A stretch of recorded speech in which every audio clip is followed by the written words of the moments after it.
कक्षा 12 इतिहास का 6वां लेसन अपने चल रहा है। कल हमने पढ़ा था क्रांतिकारी विद्रोह, क्रांतिकारी आंदोलन, और आज हम उसी टॉपिक के आगे टॉपिक स्टार्ट कर रहे हैं राजनीतिक आंदोलन। कि भारत में राजनीतिक आंदोलन किस प्रकार से हुए।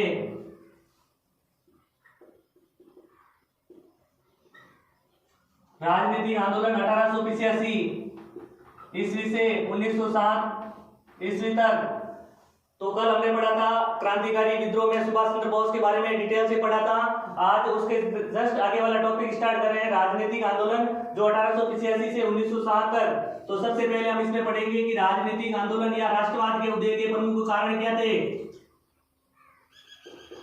राष्ट्रवाद के उदय के प्रमुख कारण।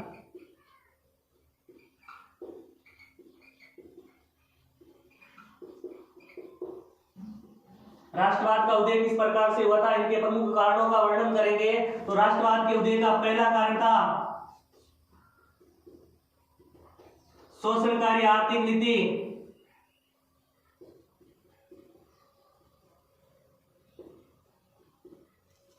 अंग्रेजों ने राजनीतिक शोषण किस प्रकार से किया था, शोषणकारी नीति किस प्रकार से अपनाई थी। तो राष्ट्रवाद का उदय का पहला कारण बनता है शोषणकारी आर्थिक नीति। अंग्रेजों ने भारतीयों को किस प्रकार से शोषण किया था। तो बात करें तो 1600 ईस्वी में ईस्ट इंडिया कंपनी भारत आई थी और इसका उद्देश्य व्यापार करना था। और धीरे धीरे इसी कंपनी ने भारत में अपनी जड़ें इतनी मजबूत बना दी थी कि भारत का शोषण करना स्टार्ट कर दिया था। इन्होंने इस ईस्ट इंडिया कंपनी ने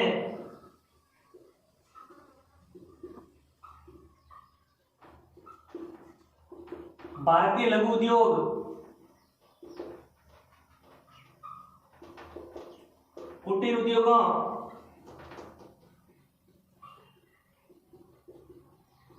हस्तशिल्प उद्योग व सूती वस्त्र उद्योग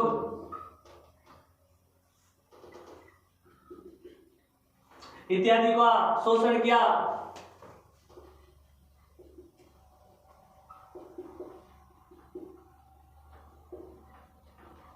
साथ ही भारतीय किसानों पर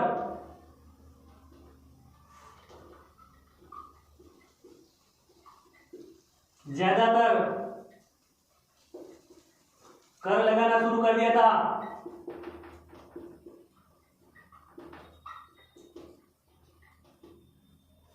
वह भारतीय किसानों को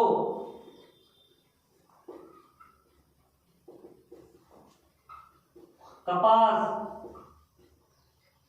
जूट व रुई की खेती के लिए बाध्य किया गया।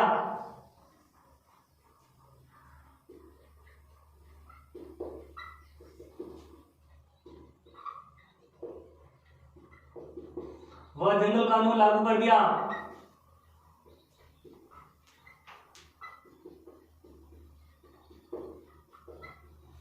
तो भारत में राष्ट्रवाद के उदय का पहला कारण है शोषणकारी आर्थिक नीति। कि अंग्रेजों ने शोषणकारी आर्थिक नीति किस प्रकार से अपनाई थी। कि 1600 ईस्वी में ईस्ट इंडिया कंपनी भारत आई थी। रानी एलिजाबेथ ने नेतृत्व में भारत आई थी और भारत आते ही इसने भारत के जो लघु उद्योग थे, कुटीर उद्योग थे तथा कुछ हस्तशिल्प उद्योग थे उनको नष्ट कर दिया था, उनका शोषण कर दिया था। तथा साथ ही साथ भारतीय किसानों पर अत्यधिक कर लगाने शुरू कर दिए थे और भारतीय किसानों को बाध्य किया गया कि आप कपास, जूट या रुई की खेती करें। तथा साथ ही साथ जंगल कानून लागू कर दिया था। जंगल जो चारागाह के लिए उपयुक्त था, लेकिन अंग्रेजों ने उस पर भी रोक लगा दी थी। भारतीय किसानों पर बाध्य करके कपास, जूट और रुई की खेती के लिए ही प्रेरित किया। राष्ट्रवाद का दूसरा उदय का प्रमुख कारण था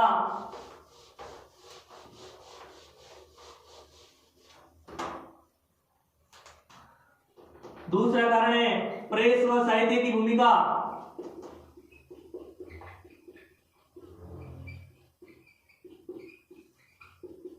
कि भारतीय लोगों के मन में राष्ट्रवाद की भावना कब विकसित हुई, कब जागृत हुई।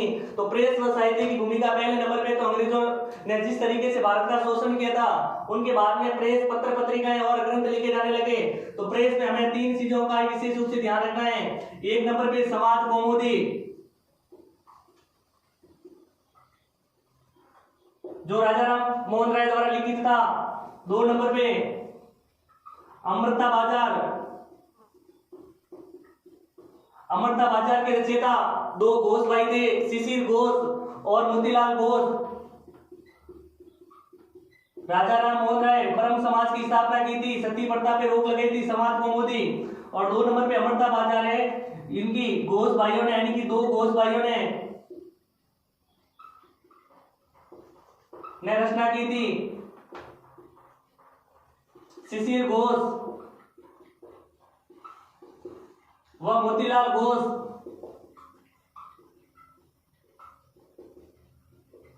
ने अमृता बाजार पत्र निकाला था और समाज कौमुदी पत्र है राजाराम मोहन राय का था। इनके अलावा एक नाटक था जिसका नाम था भारत की दुर्दशा। भारत की दुर्दशा नाटक के रचयिता हरिश्य थे।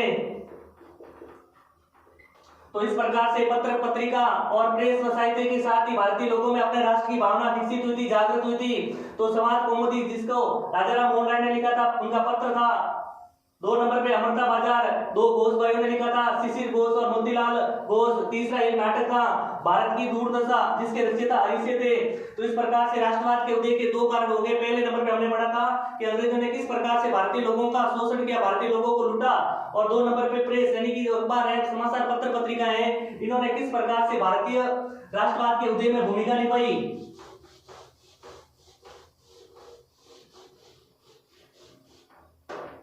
तीसरा जो महत्वपूर्ण कारण है वो है लॉर्ड लिटन की दमनकारी नीति। लॉर्ड लिटन की दमनकारी नीति।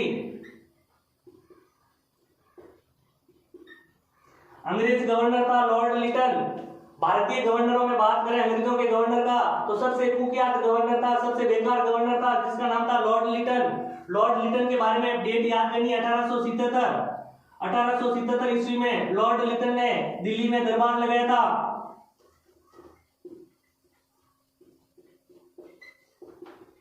रानी विक्टोरिया के आगमन के लिए रानी विक्टोरिया को साम्राज्य घोषित किया था 1877 में ही। और भारत में 1877 में ही काफी अकाल पड़ा था और अकाल के बावजूद भी इन्होंने इस भव्य दरबार का निर्माण किया जिससे काफी आर्थिक नुकसान उठाना पड़ा। इनके जस्ट बाद 1871 में ही लॉर्ड लिटन की घटना है। लॉर्ड लिटन ने 1871 में एक प्रेस एक्ट किया था जिसका नाम था वर्नाकुलर। लिटन ने 1871 में वर्नाकुलर एक्ट प्रेस की स्थापना की थी, जो 1871 में की थी। वर्नाकुलर एक्ट प्रेस एक समाचार पत्र था और भारतीयों पर पाबंदी लगा दी कि भारतीय लोग समाचार पत्रों में ऐसी कोई खबर है वो नहीं छापेंगे बिना अंग्रेजों के इजाजत से। फिर 1871 में ही लॉर्ड लिटन ने शस्त्र विद्रोह लगा दिया था, यानी कि शस्त्र विद्रोह या शस्त्र विद्रोह एक्ट पारित कर दिया था। लिटन ने कहा कि कोई भी भारतीय बिना इजाजत बिना लाइसेंस किसी भी प्रकार का कोई भी शस्त्र है अपने पास अपने घरों में नहीं रखेंगे। इस प्रकार से कहें तो राष्ट्रवाद के उदय का तीसरा कारण था लॉर्ड लिटन की दमनकारी नीति। 1877 में भव्य अकाल के बाद भी इसने एक भव्य दरबार का आयोजन करवाया था। 1878 में वर्नाकुलर एक्ट प्रेस में कि भारतीय समाचार पत्र पत्रिका के संपादक हैं बिना अंग्रेजों की इजाजत कुछ भी अंग्रेजों के खिलाफ नहीं लिखेंगे। और शस्त्र विद्रोह एक्ट के भारतीय लोग हैं किसी भी प्रकार का कोई भी शस्त्र है वे अपने घरों में बिना लाइसेंस नहीं रखेंगे, यानी कि अंग्रेजों की अनुमति के बिना वे किसी भी प्रकार का शस्त्र है नहीं रखेंगे। राष्ट्रवाद के उदय का चौथा कारण लॉर्ड इल्बर्ट बिल विवाद। लॉर्ड इल्बर्ट बिल विवाद किया था। लॉर्ड इल्बर्ट बिल विवाद 1883 में पारित किया था। इस टाइम अंग्रेजों का जो गवर्नर था जिसका नाम था लॉर्ड रिपन। लॉर्ड रिपन सबसे अच्छा गवर्नर माना जाता था। लॉर्ड रिपन के काल में इनका एक सदस्य था जिसका नाम था पीसी इल्बर्ट। लॉर्ड रिपन का एक सदस्य था जिसका नाम था पीसी इल्बर्ट। पीसी इल्बर्ट ने 1883 में एक बिल निकाला था। उस बिल में यह कहा गया कि भारतीयों के लिए न्याय अंग्रेज लोग करेंगे और अंग्रेजों के लिए भारतीय लोग न्याय करेंगे, लेकिन उस प्रकार का बिल है वो पारित नहीं हुआ।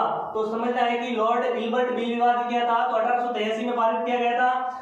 पीसी इल्बर्ट ने पारित किया था, गवर्नर था लॉर्ड रिपन। उस बिल का उद्देश्य क्या था कि न्यायालय में अंग्रेजों के लिए भारतीय लोग मुकदमा करेंगे और भारतीयों के लिए अंग्रेज लोग, लेकिन वो सफल नहीं हुआ। इनके अलावा पांच का जो राष्ट्रवाद के उदय का प्रमुख कारण था, जो थी जातिवाद। अंग्रेज लोग या भारतीयों के साथ जातिवाद करते थे। जहां तक मानिए है कि रेलवे की जो प्रथम पंक्ति है उसमें भारतीयों को बैठना वर्जित माना जाता था। इस प्रकार से हमने भारतीय राष्ट्रवाद है उनके उदय के प्रमुख 5 कारण पढ़े हैं। 5 कारण में सबसे पहले हमने पढ़ा था शोषणकारी नीति, 2 नंबर पे हमने पढ़ा था प्रेस एवं साहित्य की भूमिका, 3 नंबर पे हमने पढ़ा था कि लिबर्ट है उनकी किस प्रकार की दमनकारी नीति थी, 7 नंबर पे हमने पढ़ा था इल्बर्ट बिल विवाद, और 5 नंबर पे हमने पढ़ा कि जातिवाद। जातिवाद में ये चीज ध्यान में रखनी है कि भारतीयों के लिए रेलवे में प्रथम पंक्ति में बैठना वर्जित माना जाता था। और बात करें 1893 की, उदाहरण के तौर पे समझें कि जब महात्मा गांधी जी भारत से अफ्रीका जा रहे थे तो उन्हें रेलवे की प्रथम पंक्ति से धक्का देकर नीचे उतार दिया गया था। तो इस प्रकार से कहें कि अंग्रेज लोग जाति के आधार पर अत्यधिक भेदभाव कर रहे थे। इसी कारण भारतीय लोगों को खुद की स्वतंत्रता या खुद की स्वायत्तता के भाव विकसित हुए। तब जाकर भारतीय राष्ट्रीय कांग्रेस की स्थापना के साथ 1885 में राष्ट्रीय आंदोलन शुरू हुए।